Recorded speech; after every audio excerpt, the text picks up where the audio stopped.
Just like that, we made it to Friday. Good morning, everyone. Welcome to First Things First. I'm Jenna Wolfe. You got Nick Wright. You got Brandon Marshall. You got Kevin Wilds. We got ourselves a phenomenal Jenna and Brandon, jam-packed you guys show. look great today. You look great. And what does that mean? What about Wilds? No. What does that leave? Oh, Wilds is here too. What about Wilds? Wearing a tie, trying to make us look bad. That's all. We look good. We feel good. There's an incredible schedule of football coming up this week. Got some baseball to talk about. Yes. But let's kick us off with the game in the NFC East last night. Giants and Eagles, and a crazy ending to this one. Philly found themselves down 11, just over 6 minutes left. Carson Wentz leading 2 fourth-quarter touchdown drives. And the Eagles just barely edge out Big Blue. They get win number 2. They move into first place for now in the NFC East. Here's quarterback Carson Wentz after the win. We said, hey, I mean, there wasn't a lot of time, but we said, hey, there's enough time. There's enough time. We got to just keep believing and just take it one play at a time. Obviously, we were in turbo on the ball, 2-minute mode the rest of the game. But, I mean, the same thing that I echo every game when we're down. Hey, just keep believing, just one play at a time, and the big play is going to hit. It's going to happen, and John had the big one on that first drive, and obviously Boston the second drive. And guys just keep believing and keep rallying together, and that's what it's going to take to win a lot of these ball games. All right, Brandon, you look at last night's game. Was it more about the Eagles coming back or the New York Giants blowing it? Definitely about the Eagles coming back. I love watching Carson Wentz last night. It was one of those games where you tune in and you're like, look at this division. We've been crushing this division. It's the worst division in history of sports. And then you look at the records like, is this going to be a good game? I really enjoyed the game. There were so many storylines. I was thinking about, wow, now is this going to turn into a 3-team division race? You know, now if the Giants win, are we going to be talking about the Giants potentially winning division? You got Carson Wentz playing lights out at times. I thought as his playmakers made plays, he got better. He overcame the offensive line play. You finally saw those young wide receivers step up and make some key plays down the stretch. And then on the other side, there was some of the Giants blowing it, of course. You know, Evan Ingram, he got to step up and be the guy that they drafted him to be. He can easily be a premier tight end in this league, but in those big moments, he plays little. So I enjoyed watching the game, Nick. There were so many storylines. I don't know about you, but I was like, man, is this going to turn into a 3-team race now? But it didn't. Evan Ingram will be the guy they drafted him to be when he's a Patriot next year after they get him for a conditional 7th-round pick and he turns his career around. This game is more about the Eagles because, let's be honest, every game the Giants play is going to either be wholly irrelevant or only relevant because of their opponent. The next time the Giants are a competitive team, they will have a new general manager and a new quarterback. I don't know if they'll have a new coach or not. But the Giants don't, for all intents and purposes, matter in the 2020 football season. The reason the Eagles matter a little bit is because this year, while it's still going to be something of a lost year, whether they win the division or not, is going to be a hinge year for Carson Wentz. And last night was a great example of it.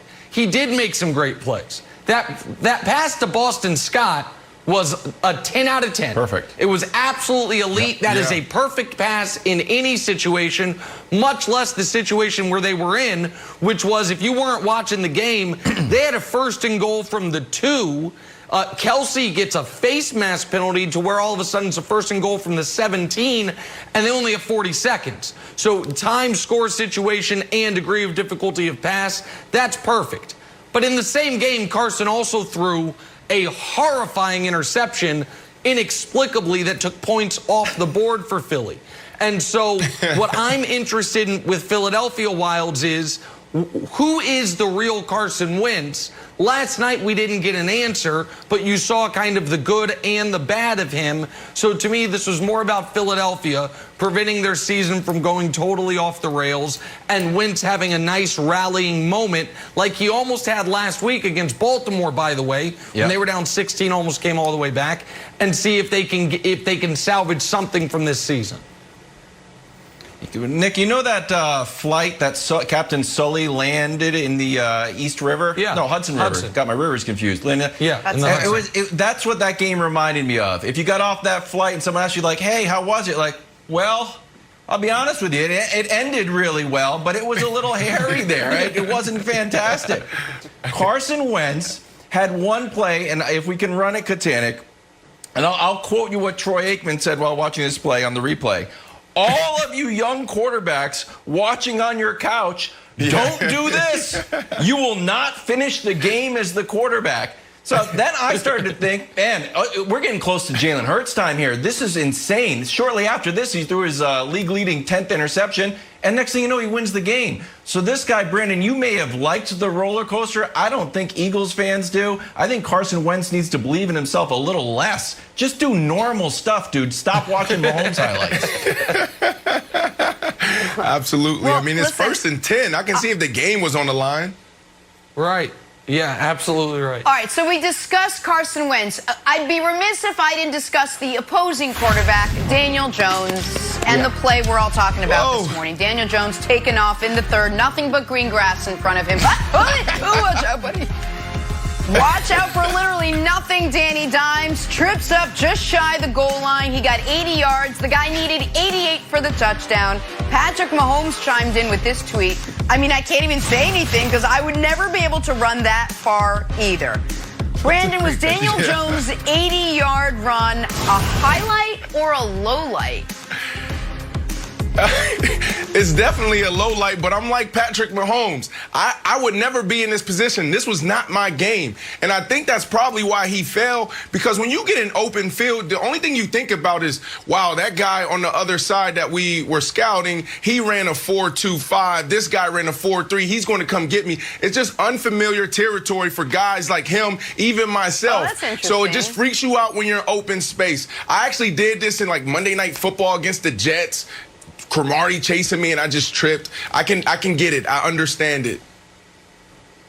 Nick, I'm going with both. I'm calling it a highlight, low light, maybe, or a high, low light. It's 3 other ones to think about in your category. One, when John Morant misses a dunk. Those amazing missed John Morant's on it. Highlight, low light. 2, old Kansas City, Bo Jackson strikes out, breaks the bat over his knee. Highlight, low light. Daniel Jones joins the club now. All right, so this is obviously a low light. It's going to be on, do we still do blooper reels, or was that just a thing from the 80s? Yeah. If there are blooper reels, it's going to be on it for this year and honestly for the next few years of the NFL. It's a meme now. And a little window into how I was watching the game. My daughter was with me, even though it was late at night, because she was sitting with me and my wife watching the debate. We had the game on mute and had the debate with the sound on. I didn't have my eyes on the screen when this happened. And my daughter says, Daddy, that football player just did a somersault. And I said, what? And I looked up and I saw the replay of Daniel Jones flipping about. So, yeah, that's a low light for anybody ever. And Brandon, once again, proving his worth as the nicest man on sports television. Like, oh, don't feel bad. I once did this against Cromartie. Someone find me that tape, because I guarantee it doesn't quite look like this one from old Danny Drops. I didn't fall. I just ran out of bounds. And the general manager walked up to me the next day and asked me the question. He said, how did you do that? I gracefully, like a gazelle, just leaped out of bounds. Again, Philly with the win. They now take over 1st place in the weakest division in the history of sports. Take a turn, talk some Seahawks now. Is this the weekend they get handed their first loss? The Cardinals think so, but do we? Next, first things first. All right, let's talk the big NFC West showdown this weekend. Oh, wow, I am putting them on. Look at all these words I never saw. Russell Wilson and the undefeated Seahawks traveling to Arizona to take on Kyler Murray and the Cardinals. It's going to be a fun one. So both quarterbacks coming into this season with MVP hopes. Russ appears to be running away with it, though. 19 touchdowns, 3 picks, as his Seahawks remain one of 3 undefeated teams left in the NFL. And Brandon, I know you love the Seahawks this year. Don't count out Kyler Murray, though. Do you think the Seahawks should be on upset alert? 3.5-point road favorites against the Cardinals in this one. I'm not going to count them out. And you know what I'm going to do? I'm going to take this time to get ahead of the story. So, yes, the Seahawks should be scared. This team is dangerous. This team can come in and easily get this win. I hate to say it, but I'm going to try to get ahead of this story right now, okay? Because I picked the Seattle Seahawks to win the Super Bowl, and I've been high on the Seahawks from day one. I still believe in them, but this team is dangerous. And then you got to look at this dynamic. On the offensive side, Kyler Murray and this team can do it all. He can run the ball. They can run the ball. He has, D-Hop. He has Larry, the old man wonder, Larry Fitzgerald, that's still getting it done. And then on the defensive side over there in Seattle, they are the worst in the league. So when you have those guys on that side, that's so dynamic and so dangerous, you have to be scared. You have to be a little bit wary. But I know they'll have their mindset right. So guys, come on, let's go. This is not the week to do it. Brandon, my friend, you picked Seattle. I know. I'm getting ahead of the story. Hold on. You picked Russ to win league MVP, and yesterday on this very show, you made quite the bold proclamation that I think you thought I was going to let slide, but I was just waiting for today. You said Seattle also has the best wide receiver in the NFL in DK Metcalf. So why should they ever be on upset alert? The Cardinals, they looked great against the Cowboys. Kyler completed 9 passes total in that game. So I believe the Cardinals should be on upset, or the Seahawks should be on upset alert. I believe the Seahawks have been playing with fire all year. That they damn near lost to the Patriots, came down to a yard. They needed a 4th down conversion to beat the Cowboys, and they should have lost to the Vikings. That 4th and inches play is still giving me nightmares. Last leg of a money line parlay. Yeah. Thanks a lot, Vikings offensive line. But So I agree Seattle should be on upset alert, even though I'm not as high on Arizona as some. I am shocked that you are opening the possibility, though, that what do you think it's going to take to beat Seattle? 50 points? Got the best wide receiver, the best quarterback. Yeah. Yeah, but you also got D-Hop, who can also be in that conversation as the best wide receiver. And you got Kyler Murray. He looks like is he Patrick Mahomes with a mix of Michael Vick? Like, this dude does some things on the field that we haven't seen before. He's shaking guys 2 or 3 times in one play, in one move. So, yes, I am a little nervous. And Seattle should be nervous because when you see what they have on that defensive side, it's nothing. It's nothing. They have nobody to slow these guys down. This is a bad defense. This is not the Seattle Seahawks of old. This is not the Legion of Boom. Richard Sherman is not walking in that door to stop these guys. Brandon, we know that you're trying to have some take integrity here. You know that Seattle's defense gives up 471 yards per game. Through 5 games, they've given up 2,356 total yards. It's the most since when? Does anybody know? Bueller, Class, maybe greatest show on turf, maybe Tom Brady? Nope. Give it to 1950. me. The 1950 Colts, who went 1-11 and lost their final game to a team called the New York Yanks, who are a baseball team. The New York Yankees came out and beat them. And they're giving up 370 air yards. They're horrible. They're horrible. And poor Mike Nolan is like, why are you guys always banging on me? Seattle's got the worst defense in the world. They're so bad Dan Quinn might come in and ride to the rescue to save their defense. So, Brandon, we know that you picked them. Just be honest and don't try to have take integrity like Nick. I got to stick with my pick no matter what. No, let him explain Who wins this game? Who wins this game? I'm just trying to get ahead of the story, guys. I'm still going to pick Seattle. I'm still ahead of it. What? You are picking Seattle. Because, you are picking Seattle, but you wouldn't be shocked if we come in here Monday. They moved the game to Sunday Night Football. Arizona, this is back-to-back primetime games. It's just a perfect storm. When's the last time a team went undefeated, Wilds, right? Like, it just doesn't happen all the time. I know your team did it in the regular season, but before then it just doesn't happen. This is the game. This is the game. I think, because I get the point, you're a little boxed in and fighting yourself out of the corner, so I understand what's happening here. Gun to your head, you would pick Seattle. but you would not be shocked if Arizona puts up 450 yards, 38 points, and wins. So I want to kind of move the conversation forward in a different way, because I said, I think around week 3, you know who the 2020 Seattle Seahawks are? They're the 2018 Kansas City Chiefs.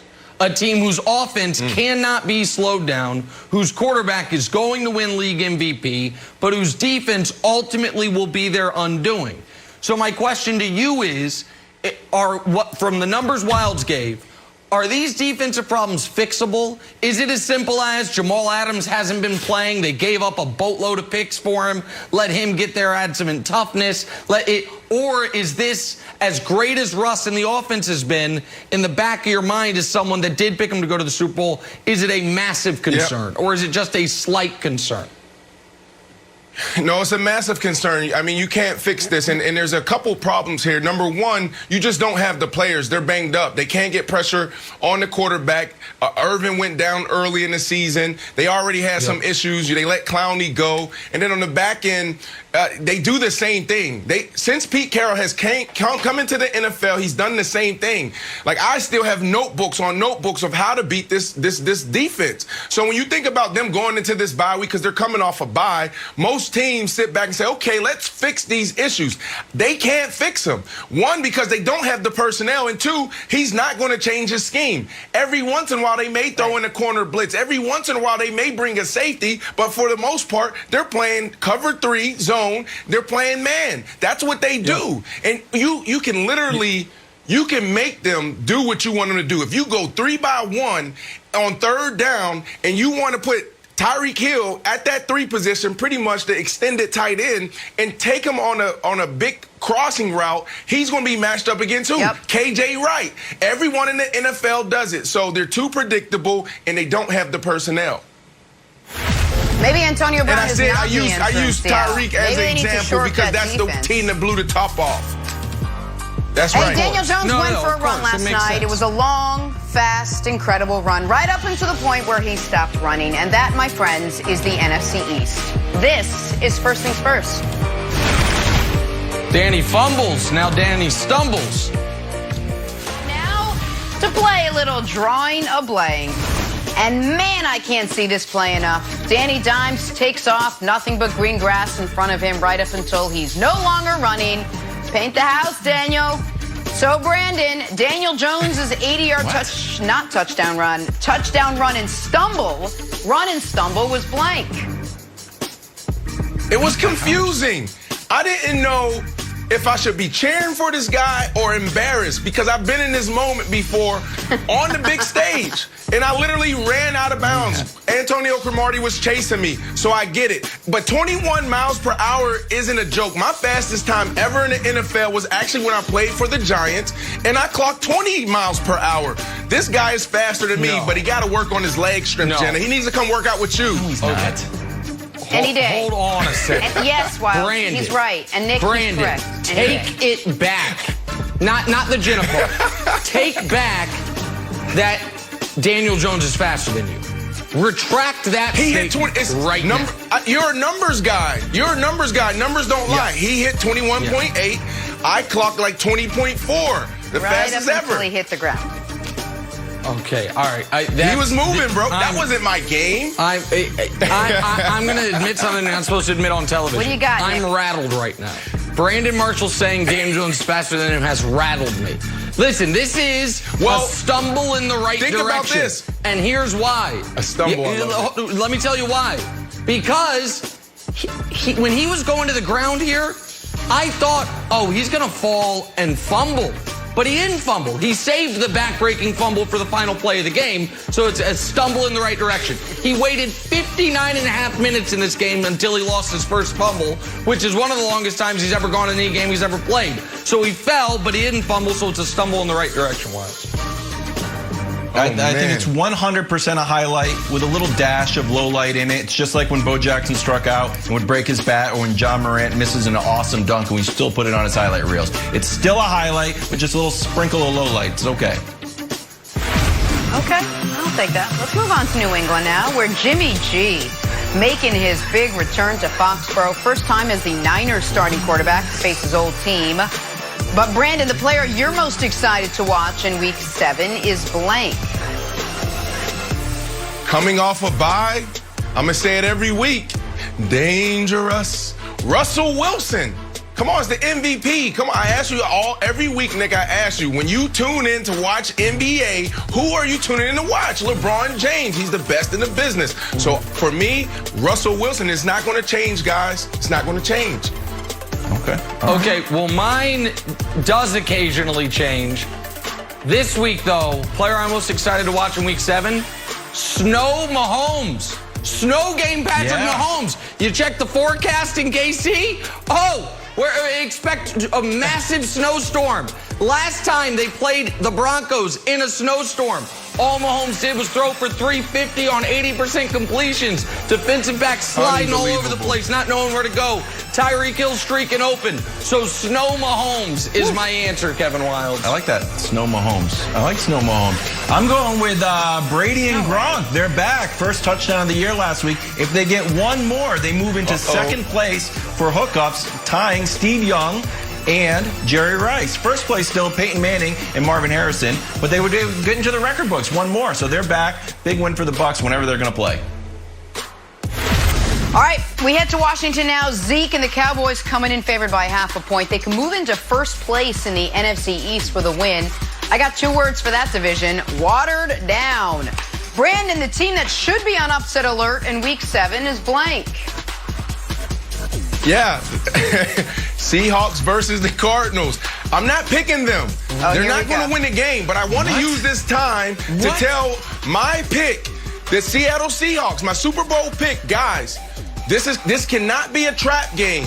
Be on high alert. This team is dangerous. They can do it all. Okay, so I want to use this time to just speak to the Seattle guys out there in that locker room. Let's go. Either way. Okay. All right, so listen. As I mentioned a few minutes ago, I'm not going to win the $1 million this week. So I've got to make it up elsewhere, and I'm going to help you guys make some money as well. I'm going to give you a double dip upset alert. All of Los Angeles could upset their opponents. You have the Jags taking on the Chargers. They're getting 7.5. This feels like a game where Gardner Minshew plays well and Jenna is obnoxious on Monday. The Jags plus 7.5. Even the Jags outright. And then the other LA team, Monday night, how about the Rams taking on those underrated 5-1 Chicago Bears? Rams favored by 6. I think the Bears can win outright, certainly cover the 6. So America, Jacksonville plus 7.5 against the Chargers, get their second win of the year. Gardner plays well, and the Bears continue to be underrated, and the Bears have been a covering machine for me this year, baby. So both LA teams, Chargers and Rams, should be on upset alert, Kevin Wildes. Well, you know who it is, actually. It's the Chiefs. And Brandon, remember how you were sparring with Evander Holyfield? Now imagine if you beat Evander Holyfield, and then the following week you had to fight some, like, random featherweight. You'd be very confident. That's what the Broncos came in and knocked out the heavyweight champion of New England Patriots. Now they got to go play, you know, the Chiefs at home in a snowstorm. My confidence would be sky high. So I put the Chiefs on upset alert. You can't compare Evander with the Patriots. On to New Orleans, where Drew Brees' top target, Michael Thomas, tweaked a hamstring in practice yesterday. It's been one heck of a season for him. His status up in the air for Sunday's game against the Panthers. So, Brandon, the team that most needs a win in Week 7 is blank. It has to be the Cowboys. And if any of you guys say anything different, then you just lose all credibility with me. It's the Cowboys. Like a tough week in the news. I mean, everybody's about to get fired. I mean, they have to go out there and get it done. And I'm also predicting that this is the week that they play a clean game, that they don't throw the ball to the other team, that Zeke doesn't fumble it and continue this streak. And I also predict that they're finally going to be able to understand cover 3, quarters, whatever they're calling. I know that these guys are going to know their job. So I'm predicting that the Cowboys play a clean game. Might lose all credibility if it's not Cowboys here, Nick. Well, credibility about to be lost. What team was the talk of the NFL this week? What teams skyrocketed up the rankings the most? People are all of a sudden saying, you know what? Not just division contenders, Super Bowl contenders. The answer is the Tampa Bay Bucks.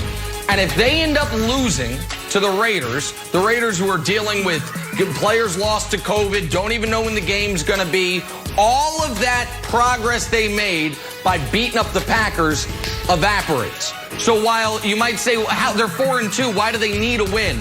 Because what a loss would mean for them in the bigger picture of what they can accomplish this season. So my answer, credibility gone, evidently, is the Tampa Bay Buccaneers. Shot. All right, Brandon, I'm going to try to hold on to my credibility card here and say the Browns. And then Battle of Ohio Part 2.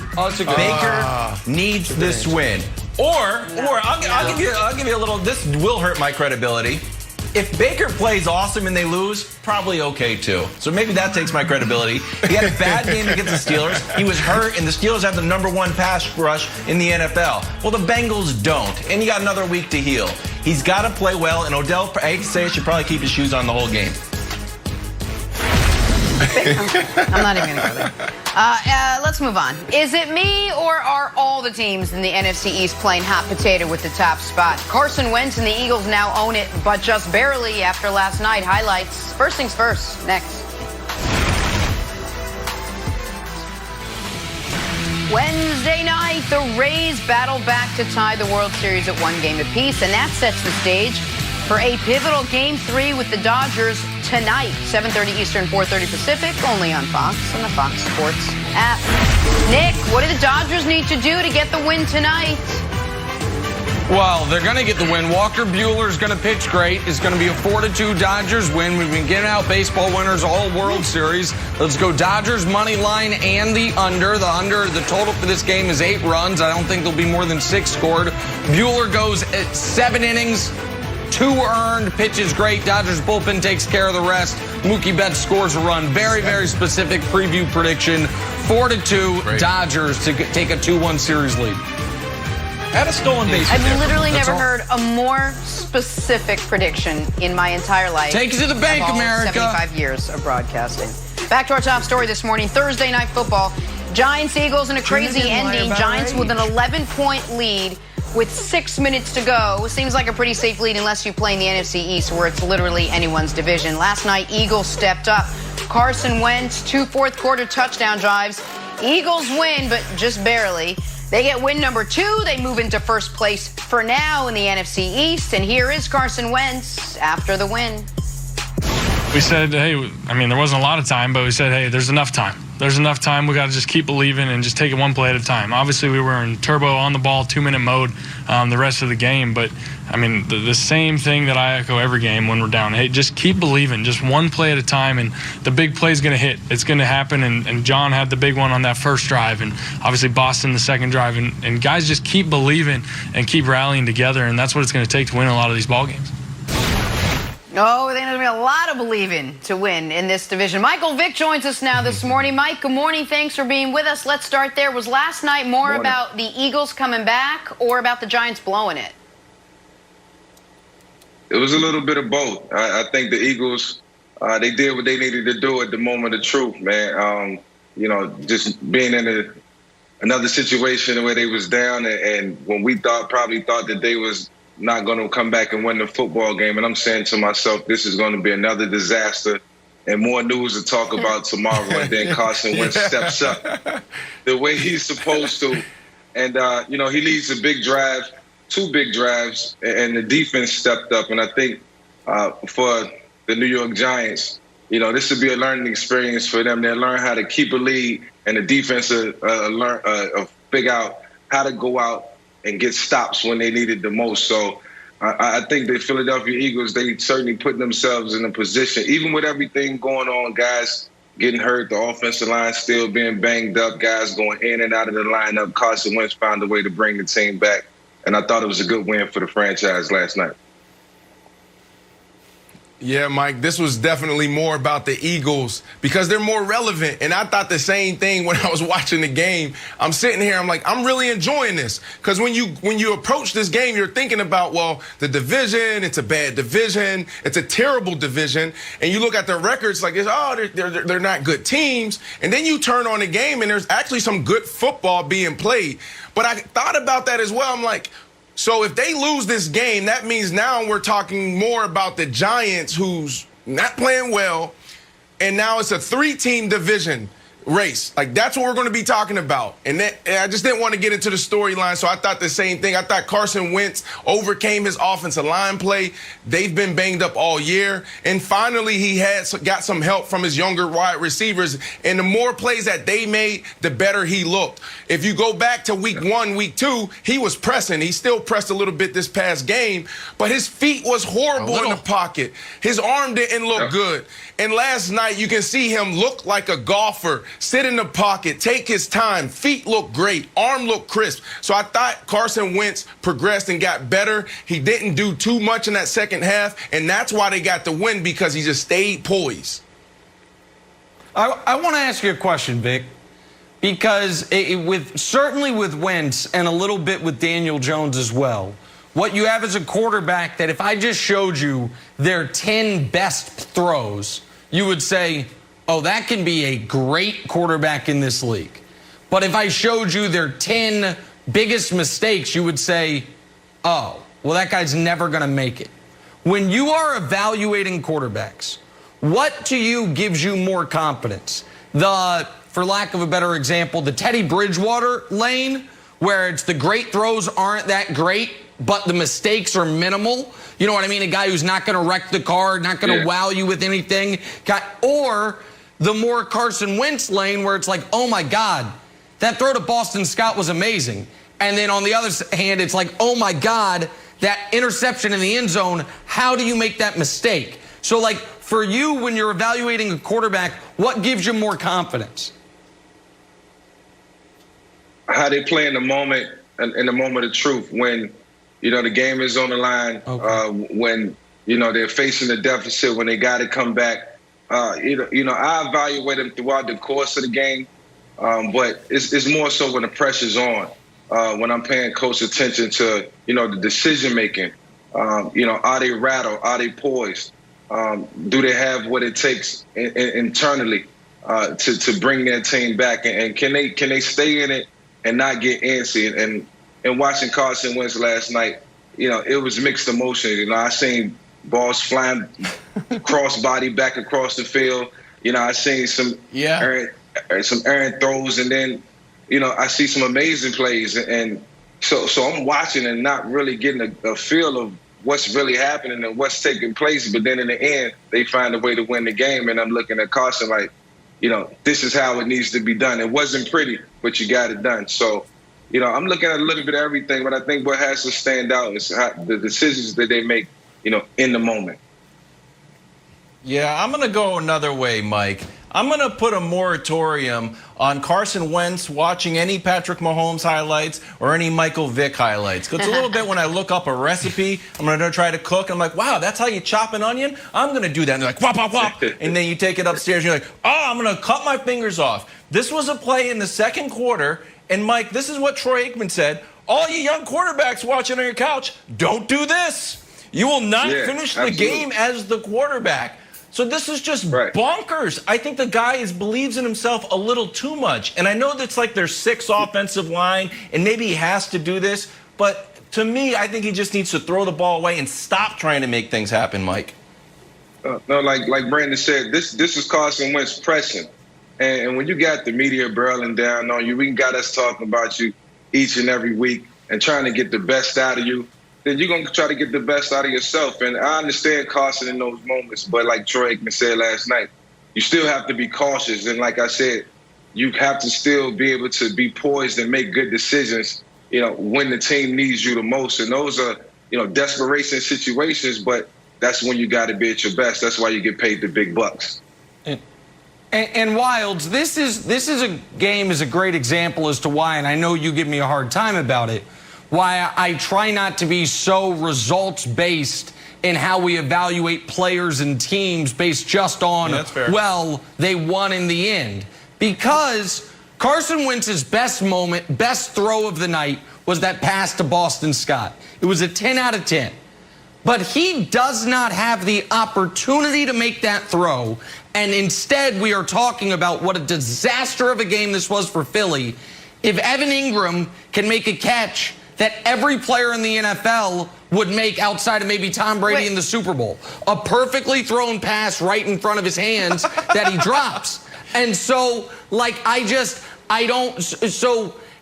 think we've got to be fair and honest about Philly here. You do feel good about the fact they found a way to win. But that was in part because the Giants created another new way to lose, Brandon. And so when you were saying, you're glad we're not talking about it being a 3-team race, I think it's still a 4-team race, Jenna. I think even Washington's still alive. Washington damn near beat the Giants last week. Came down to it. Well, nobody's got more than 2 wins. Like, none of these teams, Jenna, do I believe are going to go on a sustained winning streak here.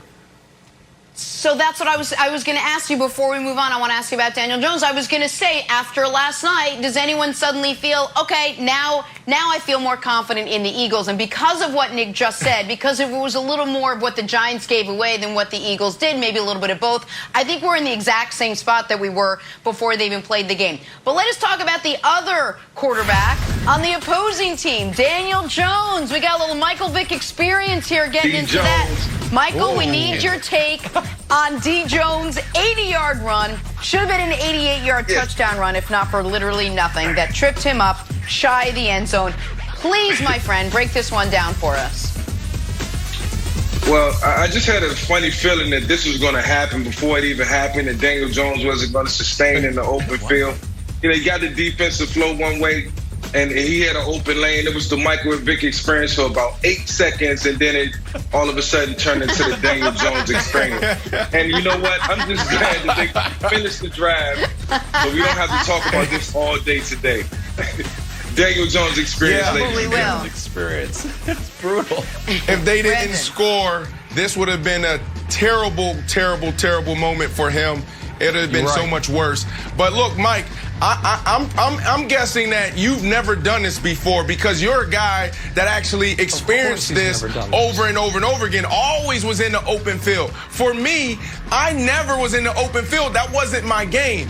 There was an off season where I actually had to work on picking up my legs and actually running with great form because there was times where I was like, I'm running like a duck right now. And I will always get caught. So I spent the entire offseason trying to do this because I wasn't a fast guy like you and some of these other amazing athletes in the NFL.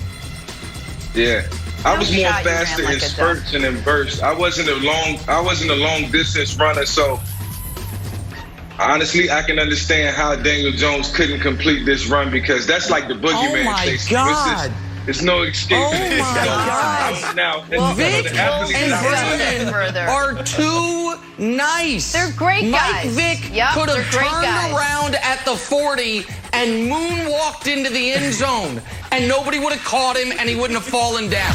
Vick being like, oh, I was more short burst. Yeah, right. Tough one for Daniel Jones. Tough one for the Giants. Giants, by the way, now 1-6. So, Seahawks looking to remain undefeated this weekend. The Cardinals have other plans. Nick will tell you why Seattle isn't a lock to walk away a winner.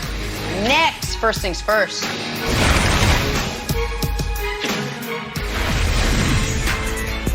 Time to run the no huddle. The Ravens worked out Dez Bryant and are expected to sign him to the practice squad. For planning purposes, the last time Dez Bryant played in a game, December of 2017.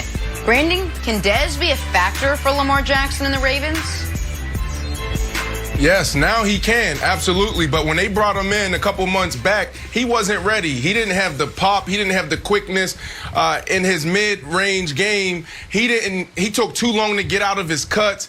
Routes where he's supposed to get out in 3 steps, he's getting out in 5. And since then, he's been working day after day after day. I've been tracking this guy. He has his pop back. He also is getting in and out of his breaks. This is a guy that can Go out there and catch the back shoulder. And this is what that offense is missing. When you have a running game, all you need is that guy that can beat one-on-one coverage, the slant route, the stop route, the goes. You guys hear me say that over and over again. He is the traditional X receiver. Now, I like how they're easing him in with this practice squad approach because he definitely needs to get back into a rhythm. But I'm not expecting a lot, but I do expect him to get 3 or 4 plays in the game where he can definitely contribute. All right, well, the Ravens also made a trade with the Vikings yesterday, acquiring pass rusher Yannick Ngakoue for 2 draft picks. Ngakoue, one of only 6 players with at least 8 sacks and 14 quarterback hits in each of the last 4 seasons. It's impressive. Nick, what'd you make of the Ravens adding Ngakoue? It's another great move for Baltimore, and I'll explain why in just a moment. But first, just to quickly respond to Brandon, because I'm not as high on Dez as he is. If Dez still, in his years out of football, has his reflexes as sharp as Brandon's are, to where mid-take he can bat away a small child out of camera view and just continue delivering that, if Brandon hasn't lost a single step. And so if Dez has done the same thing, he's going to be a big addition for Baltimore. Now, on the Ngakoue move, in seriousness, the Ravens in the last 13 months, Warren Sharp pointed this out yesterday, have totally remade their defense. They added Derek Wolfe, Calais Campbell, and now Yannick Ngakoue to the defensive line. They added L.J. Fort and drafted Patrick Queen to the linebacking core, and they added Marcus Peters midseason last year to the secondary. That's 6 new defensive starters added in the last 13 months. I do wonder, Jenna, if the Ravens, after the Chiefs whooping them and then seeing, okay, if the approach is going to be, rush 3 or 4, drop 7 against Kansas City, if they said, well, if that's what we're going to do, we need to add to that rush by another guy who can get home without a blitz, and Ngakoue is certainly that. I think this is a great move for Baltimore. Get richer. Adding a tremendous player. Yeah. Yep. Ravens shoring up an already great defense. Talking the big NFC West showdown this weekend now. Russell Wilson and those undefeated Seahawks traveling to Arizona, taking on Kyler Murray and the Cardinals. Russ, your league leader for MVP, 19 touchdowns, only 3 picks, and a new baby that he and Ciara just named Win. I mean, if that is not the recipe for MVP, then have another baby and name the baby MVP. Mike Vick back with us now. Mike, should the Seahawks be on upset alert as road favorites against the Cardinals this weekend? Absolutely, they should be on upset alert because Kyler Murray is dangerous. You're looking at a guy who's getting better with each and every step, growing more confidence with each and every win, each and every day. And I had a chance to speak to Kyler over the summer, and I knew that he was going to be what he turned out to be this season so far. And, when you play against a guy like Russell Wilson, somebody who looks like you, plays like you, Kyler probably grew up, wanting to be like, Russell Wilson and emulate his game after him. He looks just like him. So it's going to be a lot of motivation going into this game to beat the guy that you grew up, idolizing as a player. And I could see, so many similarities on both sides. So he'll be motivated. The Cardinals are a good football team offensively, and I think Kyler Murray could beat any team in the league.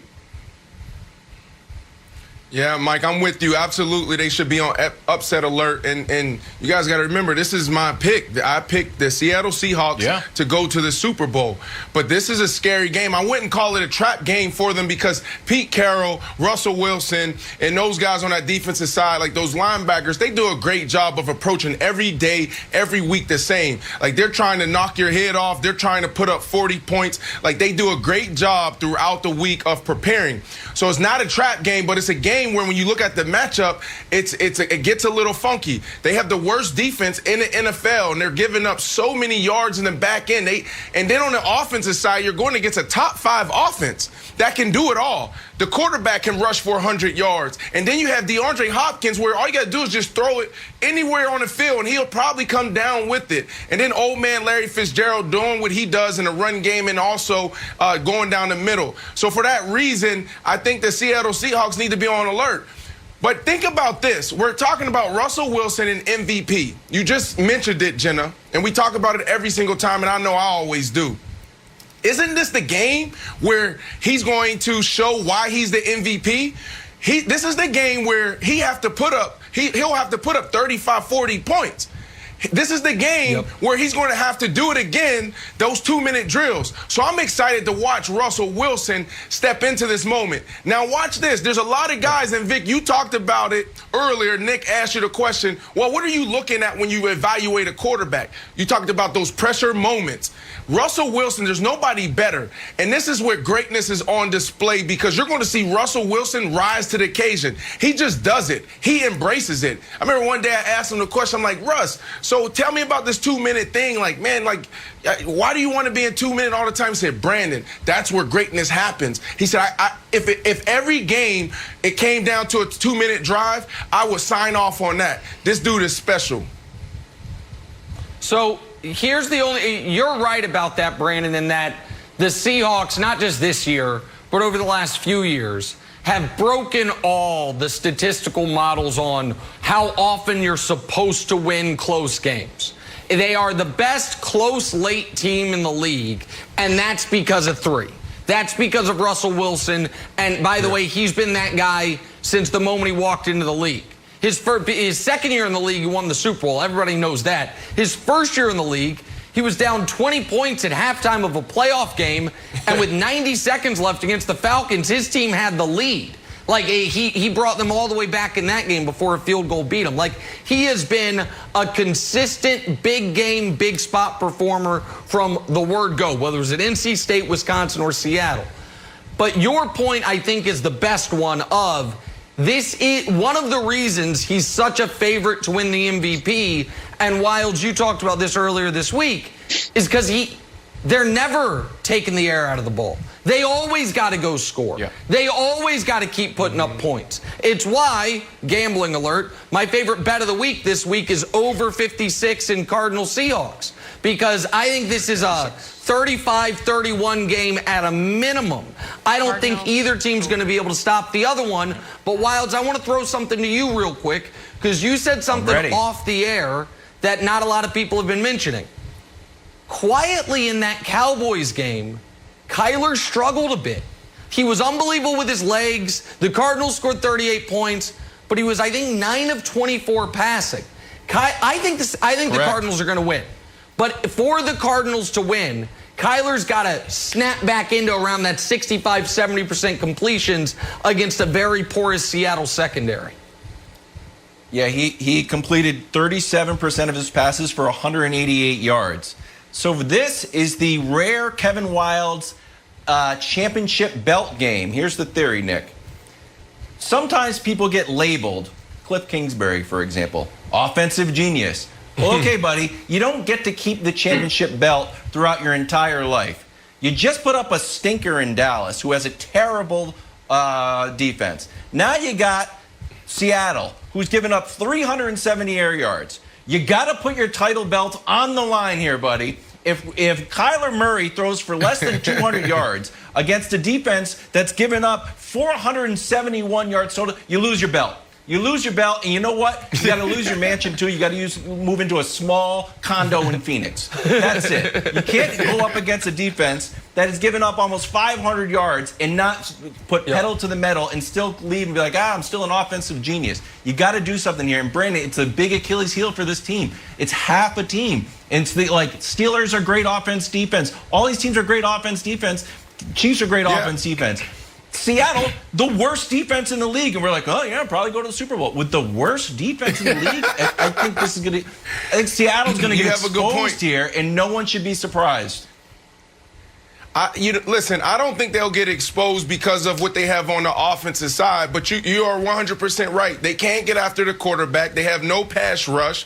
On the back end, they have 5 or 6 guys in and out of that lineup. They're beat up back there, and then also they're predictable. Mike, you know this. You played against Seattle. They're running the same defense that you went against. You can pull out your 2010 scouting report when you played against the Seattle Seahawks, and I don't even know if you played against them in 2010, but I'm saying that because you'll pull it out and you're like, well, 3-by-1, they do this. 2-by-2, they do this. If it's first down, 75%, like, you know what the Seattle Seahawks do, and you can actually you can put them in a position you want them to, and that's what the good offenses do. I think that this Kyler Murray-led offense will do a phenomenal job against them because they are banged up and they don't have the personnel. Yep. All right, Seattle, one of 3 undefeated teams in the league. The other 2 undefeateds going head-to-head Sunday. Titans and Steelers. Can Big Ben follow up last week's big win with another big game? I call that a big tease. It's next. This is First Things First. From WWE Thunderdome, a special airing of SmackDown on FS1. Roman Reigns, Jey Uso, the final stop before their Hell in a Cell I Quit match. An all-new SmackDown, live at 8 Eastern, 5 Pacific on FS1. Get fired up. All right, Mike Vick back with us. We're talking Sunday's AFC Showdown. On one side, the undefeated Steelers. On the other side, the undefeated Titans. This just the 5th time undefeated teams have faced off this late in the season. Guys, get this. The winners of those previous 4 matchups went on to the Super Bowl. How about that? So, Brandon, who wins this pivotal AFC matchup to stay undefeated? Steelers or Titans? The Steelers win, Jenna. That front 7, and Nick loves them. He thinks they're number 1 in the league. I think they're number 2 behind the Tampa Bay Bucks. But this front 7 does it all. They stop the run, which means what? You're going to stop Derrick Henry. And then also, in the pass game, they get to the quarterback because of their blitzes. They create so many one-on-ones. This front 7 is unbelievable. They're nasty. And when you think about what the Titans do well in running the ball and setting up everything else, there comes a time when you play these games and then there's games within games. And I had some nasty defenses that I played on, and defensive linemen, they take it personal. If you rush over 100 yards on them, they take it personal. Mike Vick, you know this. If these guys can get going, you're going to see the Pittsburgh Steelers getting frustrated, getting mad, but I don't think that's going to be the case here. I think this front 7 dominates the Titans, especially with their tackle Taylor just going down with ACL. It's going to be all bad for the Titans, and this is a team that I really like. I like the Titans. I like what they have. They're a contender in my book, but they're not going to get it done against Pittsburgh, Mike. The Steelers definitely win. If it's one game that the Steelers will get up for so far, it'll be this game. And the one thing I know about the Pittsburgh Steelers and Mike Tomlin, when you have a team that comes in and their offense is predicated on running the football, you know, as the Tennessee Titans will try to do with Derrick Henry, they get up for games like this. Like Brandon said, the front 7, you know, they'll be ready for Derrick Henry. You know, they'll be, you know, looking to smack him around all day and get the ball back to the offense. And on the offensive side of the ball, you know, they just got some weapons emerging in Chase Claypool, Deontay Johnson, and Big Ben is using these guys correctly. So with the offense clicking, the run game clicking, you know, Big Ben playing some of his best football and being happy to be back. Now, I don't see the Tennessee Titans having a chance to win this game, primarily because they're going to stop Derrick Henry in the run game of the Tennessee Titans, and that'll lead to everything else. Okay, so these 2 teams are remarkably similar as far as what their profile is leading into this game. It's not just they're both 5-0. Both of them have 4 wins against horrible opposition, have played 1 game against a good team and whooped that good team. For Pittsburgh, it was whooping Cleveland, a 4-win team, and for the Titans, it was whooping Buffalo, a 4-win team. Both of them recently lost a key player to injury. For the Steelers, it was inside linebacker Devin Bush, who's taken on that Ryan Shazier role, and for the Titans, it's left tackle Taylor Lewan. So, and both of these teams right now are built, theoretically, we think about them as being built around their defense. But I don't think the Titans actually are. And I'm about to show you a blind reveal here. I promise it's real, but I don't believe it. I made it, and I don't believe it, okay? Here's 2 quarterbacks. I think we would both agree those are MVP caliber numbers. Let's show who those are. One of them is literally Aaron Rodgers the last time he won league MVP. And the other one is Ryan Tannehill since he took over as the starting quarterback for the Titans. Look at his numbers. 70%, 35-7 touchdown interception. It's unbelievable. So, Wilds, at some point, I'm going to have to just believe that Ryan Tannehill was always good and that Adam Gase is just so historically bad that what we saw from him in Miami is the fault of the coach. Because we're now a full season's worth of starts, and he's putting up prime Aaron Rodgers numbers. If that's who Tannehill actually is, then the Titans not only can compete with the Steelers, but can beat them, Wilds. They can beat them, yeah. Well, the Titans also have a sneaky bad defense. It's so bad that in practice, Mike Vrabel is like, you know what? Suit me up. I'm going to have to get in and be hands-on the defense. There's videos of him, like with Eric Ebron's jersey on, like, all right, I'll be it, so, like, let's really play here, guys. They're averaging they're giving up 5.1 rushing attempts. No, yards per rush. Come on, Wilds. 30th in the league. They're last in third down conversions. They're last in stopping things in the red zone. They're really bad. Now, on the flip side, Brandon, your Steelers, who I know you have a totally, neutral analysis of, just so happens you're from Pittsburgh, but the defense is not only good, they're historically good. Look at they're getting to the quarterback. They're causing turnovers. They're as good as the 85 Giants. And I know you can look at the stats, but I also want you to pay attention to Bill Belichick's red starter jacket. I'm headed to eBay right after the show to pick this up. So, Mike, I agree with you. I think the Titans are going to get rolled here. I think the Steelers' defense is even better than people realize.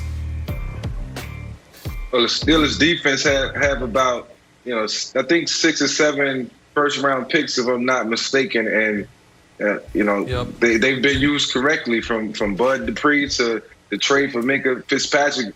A guy who I think really helped catapult this defense to being one of the top defenses. It's Troy Polamalu back there all over again. If you give Mike Tomlin the safety, a great safety, and he used him the right way, I think it just makes the defense even better. So, it's guys all over the field for the Pittsburgh Steelers who can run from sideline to sideline and make plays all over the field.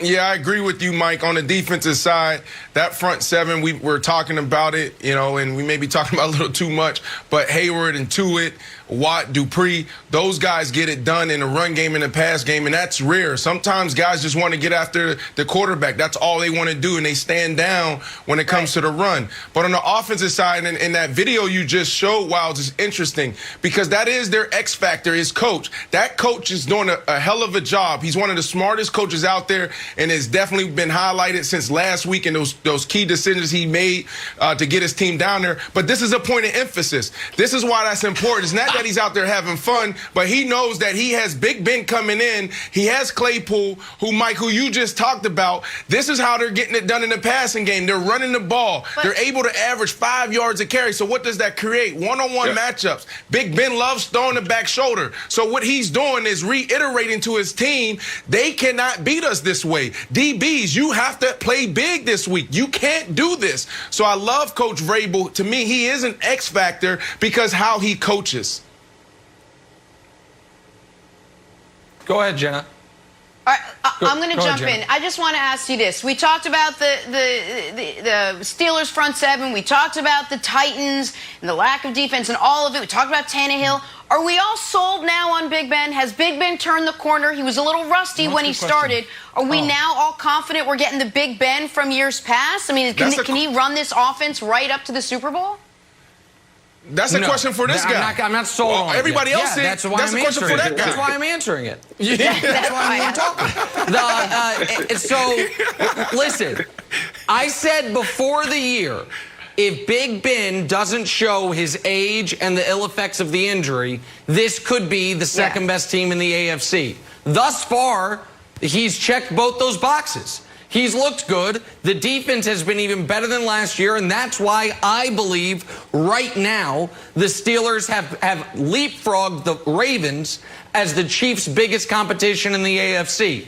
But it's a long season for an old man.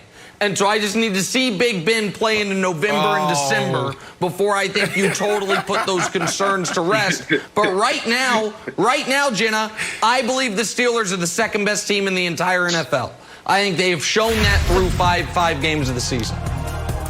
That is a big admission from Nick. All right, two teams who wish they were playing the way the Titans and Steelers are Niners and Patriots. Jimmy Garoppolo making his grand return to New England for the first time since getting shipped out. Storylines aplenty.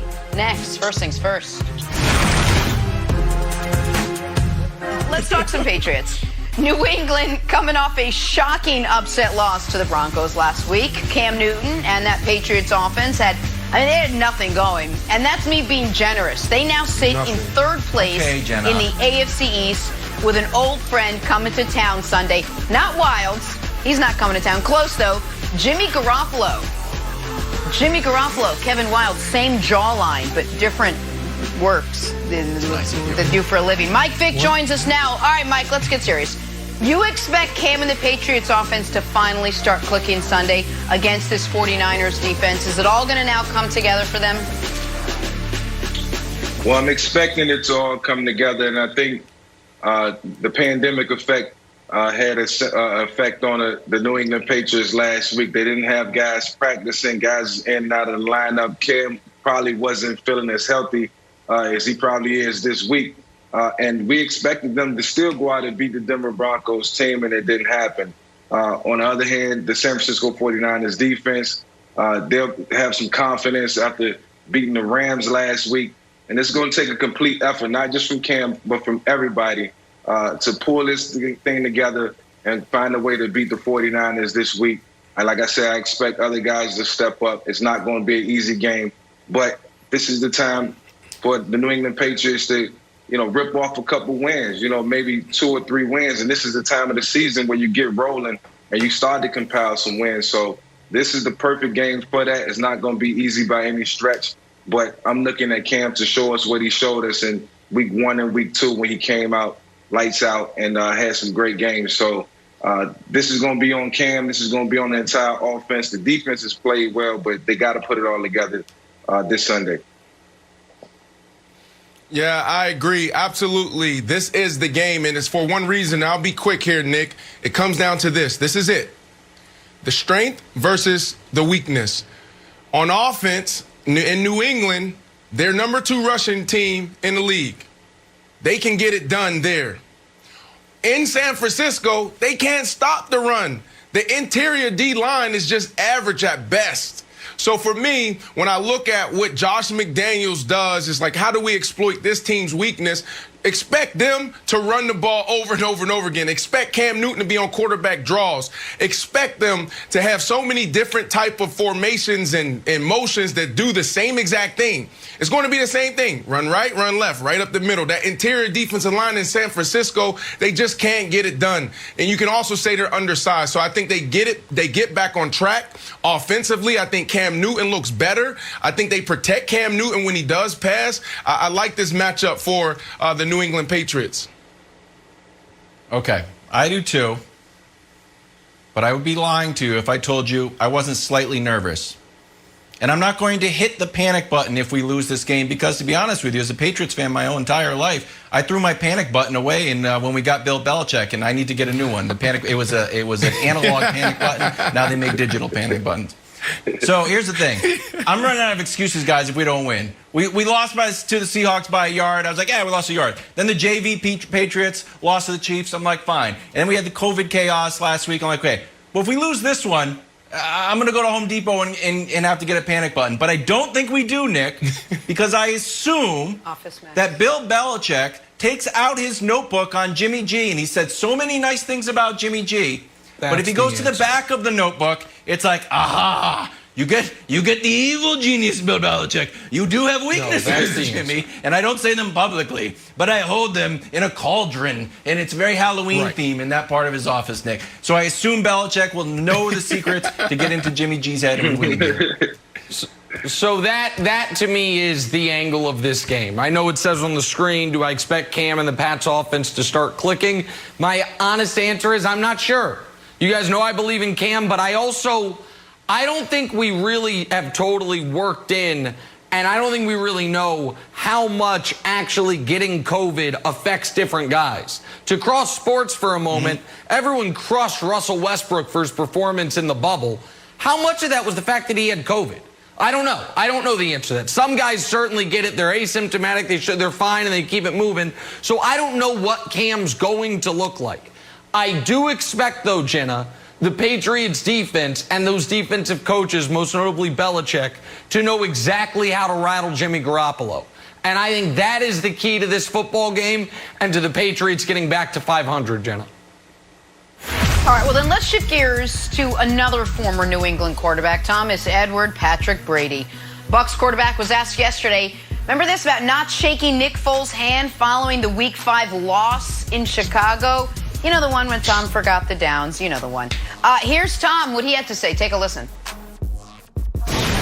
Is there a reason why you didn't seek Nick Foles out after the Bears game and headed for the locker room? There's been some folks wondering about that, and I want to see if you could clear that up. I didn't even think about that. So I think Nick Foles is a hell of a player and a Super Bowl champ. And I don't know one reason or another why I wouldn't do that. But I don't know. Sometimes I've run off the field. Sometimes I haven't. Sometimes if I have a personal relationship, like I have with Drew and Justin and Aaron over the years, I don't know. I don't think it's anything in particular other than I have great admiration for Nick, and he's a hell of a player. They're off to a great start. So, Nick, I'll start with you. You buying what Tom Brady's selling? All right, so you guys know, I bend over backwards to give Tom Brady the benefit of the doubt. So in Tom's defense, and he maybe didn't want to say it there, he might have thought it was halftime. And so I do think that's in play. But if that's not it, even our guy Michael Vick, the next day, and Vick adores Tom, said, come on, man, that's a bad look. And the way I think you compound that bad look is by not being forthright about it. I don't think, if he would have said, yeah, listen, here's the deal. I hate losing. I was mad the way we lost, and I wasn't thinking about Nick. I just wanted to get to the locker room, and then after the fact, I realized I didn't even go shake his hand. You know, I sent him a text. My bad. Then it's not on the show. Then no, I mean, this is an older story. It's on the show because somehow he hadn't been asked about it. But then to me, Mike, he's not being forthright there. It reminds me of, to college basketball, Coach K has an amazing tendency of the rare times Duke loses, those post-game handshakes are like this. But if Duke wins, especially if it's a heartbreaker for the other team, Coach K will lean in and give the other coach a dissertation on what happened. And it's like, yeah, that's not exactly coincidental. And so it is hard for me to believe Brady's explanation, and I don't know why he didn't just say, hey, man, I was angry, I was upset, I wanted to get the hell out of there, and, you know, I'll let my work speak for itself, because I don't buy what he's selling there, Mike.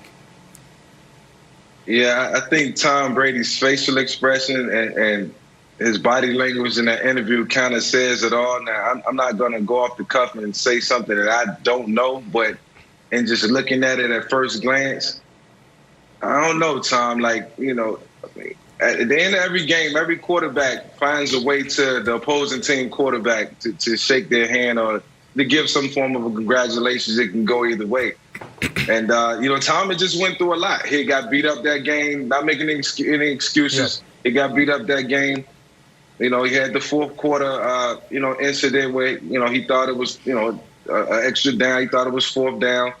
You know, can't really give him a pass on that. But, you know, I think that was something that he was thinking about. Like, right then and there, like, your mind can get, you know, out of whack. You can get discombobulated because you know you just made a mistake that's going to be talked about for a long time, and then you got to face the music. Mike, don't. So I just think he was all over the place. But you still got to find Nick.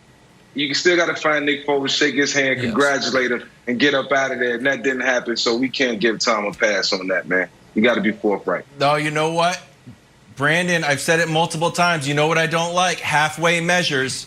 I don't like sometimes I shake hands, sometimes I don't. You got to go the whole way. That's right. If I was Tom Brady, like, you know what? No more shaking hands, period. Ever again. Never going to shake hands. Win or lose. I'm a competitor. Not only to the final bell, to the entire season. Never shaking hands. That's it. I think that would be a savvier move than just being like, I forgot about him. I forgot there was a quarterback on the other team. You got to. Yeah, I mean, I agree with you guys. And Nick, this is the only Tom Brady take that I agree with you on. For some reason, you find a way to crush Tom Brady. And so, but this one, there's a lot of validity behind what you're saying. Like, Tom Brady knew exactly what he was doing. Tom Brady just needs to sit up and admit that he can be a sore loser at times. Come on, we know that. We've seen you win at a historical high. You barely lose. And the times, and you said this, Nick, the times that you lose, you have shown that you don't take it well. So, Tom, if you just lean into it and be like, look, guys, this is one of my weaknesses. I mean, your supermodel wife, you got TB12, you're writing books, you're launching supplements. Exactly. I mean, you won 6 Super Bowls. Right. Come on, everybody has a weakness. This is just your weakness, exactly, Tom. Just embrace it. It would humanize him. It would humanize him, and we wouldn't be killing him for it. And the only thing you said that I take exception to is you said I'm always looking for ways to kill Tom Brady. Guys, I'm the only one that gave him a plausible explanation. It is in play, Jenna. He thought it was halftime, and you don't shake hands at halftime. And so I'm the only one that gave him an off-ramp, and again, I'm the Tom Brady hater. Once again, I'm trying to help the guy out, Jenna. Michael, Vick, thank you so much for hanging out today. Enjoy a great weekend of football. Still to come, can Kyler Murray and the Cardinals end Seattle's perfect start on Sunday? We'll break it down next. First things first. Wednesday night, the Rays battled back to tie the World Series at a game apiece, setting the stage for a pivotal Game 3 with the Dodgers. And that takes place tonight at 7:30 Eastern, 4:30 Pacific, only on Fox and the Fox Sports app. It is now time for Stories to Start Your Morning, sponsored by Ram Trucks, built to serve. And we're talking the big NFC West showdown this weekend. Russell Wilson, NFC West showdown. Russell Wilson and the undefeated Seahawks traveling to Arizona to take on Kyler Murray and the Cards. Both quarterbacks came into the season with MVP hopes. Brandon, I'll start with you. Should the Seahawks be on upset alert as road favorites against the Cards? They should. And this is an interesting game. Yesterday, Nick, you rolled out your tiers in the NFL, and you had a tier that said flawed but dangerous. And there was 2 teams that I thought should have gone to the next tier. The first team was the Rams. I think this team is doing something they haven't done since the year they went on that run and running the football the way they are, best in franchise history. And then the other team was the Cardinals. To me, this is that team at the end of the year in December. We're going to look at it and be like, man, they just won how many games in a row? They just won 6. This is the hot team. There's always that team. There's always that Cinderella team. Last year it was the Tennessee Titans. This year I truly believe it could be this team. They're dangerous. Offensively, top 5 offense, and they can do it all. Their quarterback, he can go for 100 yards. And then you have D-Hop, who could be one of the best receiver in the league, and all you got to do is throw it up to him. He's a dog. And on that defensive side, that's not the Legion of Boom. That Richard Sherman is not there. We know that. Those guys aren't coming back in that building and helping out this historical bad defense. They are the worst, not only in the NFL, but they're probably going to do something wild that the NFL has never seen before. They're so bad. So when you look at this, I don't think it's a trap game because the Seattle Seahawks and Pete Carroll do a great job of getting their teams prepped and ready to roll. Every day is the same. But this matchup is an interesting one. And the last thing here, Nick, is MVP, this whole MVP discussion. Isn't this the game for Russell Wilson to show us that he is the MVP? Because you got to think about this potentially being a shootout, putting up 35 points, 40 points, going down to the last minute again. But historically, he is the best in the NFL, in NFL history, actually, to do it, to those comeback wins, games on the line, getting it done. But this is the time for Russell Wilson to solidify that I am MVP, because it's not going to be an easy game. Okay, so I agree with a lot of what you said. and I am going to do something I hate to do, which is I'm going to be a terrible teammate right now. Because here's what Brandon Marshall has done over the last 1 hour and 52 minutes. Brandon Marshall has made sure that on Monday morning, when we discuss this game, he gets to say, I told you so. He has made this whole case for Arizona. So if they win, he can be like, told you, while still talking about Russ is the MVP and he's going to do this. So if the Seahawks win, he can be like, and this is why I picked Seattle to go to the Super Bowl. It is strategic, it is obvious, and I'm making sure America knows. That's point one. Point two is this. Seattle has been living dangerously. Wilds keeps bringing up, and he's right, how close the Patriots came to beating them. We forget about it. But the Seahawks were trailing to the Cowboys and needed a 4th down conversion, or else they would have lost that game. And we all know how the Minnesota game went, where if Minnesota can get 6 inches, the game is over. And even after they don't get those 6 inches, Russ had to complete 2 4th down conversions, or else they would have lost that game. So they have been living dangerously. And I think this is the week it bites them. I think they do lose to Arizona. I think they should be on upset alert, and I think they will be upset. And the comp I use for this Seattle team, Wilds, because the defense is so bad, is the 2018 Chiefs. Historic offense, MVP quarterback, defense kept everyone in games. I think this game is going to have a feel of that Monday night classic Chiefs-Rams, where it's just every time you get there's no punts. Score, score, score, score, score. I don't know if it's going to be 51-45. I didn't mean to do finger guns there. My apologies. I don't know if it's going to be 51-45, but I do think it could be 45-41. I think the over is the bet of the weekend, and I think Kyler and the Cardinals pull it out because the Seahawks, especially until they get Jamal Adams back, Wilds, this defense has been keeping teams in games all year long. Yeah, well, if you say your comp is Rams-Chiefs, my comp is a sneakerhead with a pair of off-white Jordans that cost $2,000, and the rest of the outfit costs a collective $12. Wow, one part of your outfit is really amazing, and the rest is absolutely terrible. That's what the Chiefs are. Sorry, not the Chiefs. That's what the Seahawks are. They're giving up 471 yards a game. They're giving up 370 yards through the air. So Kyler Murray, if you throw up 350 yards, you had a bad game against the Seahawks. And Cliff Kingsbury, I know that you're the offensive genius. You're the architect of the air raid, or you're the continuing the air raid. You're a madcap scientist of offense. Well, you know what? Your quarterback had 188 yards against the woeful Dallas Cowboys defense. You have to light this defense up, or you lose your title of mad science offensive genius. And as a brutal bonus, but this is the way it works, folks, you have to sell your mansion and get a small condo in Tucson. That's the way it works. You have to be able to light this defense up, or you lose two things. Sorry, Jen, that's just the way it is. That's in the bylaws. Just real quick, Wilds, you mentioned Kingsbury. I do think this game is going to have a Big 12 feel to it. Like Kyler at Oklahoma or Kingsbury at Texas Tech, where it's all offense on both sides, Jenna. I did the finger guns again. Let's talk a little Thursday night football last night. Eagles and Giants. Check out this play from the third quarter. Daniel Jones takes off nothing but yikes. Green grass as far as the eye could see until he trips over nothing.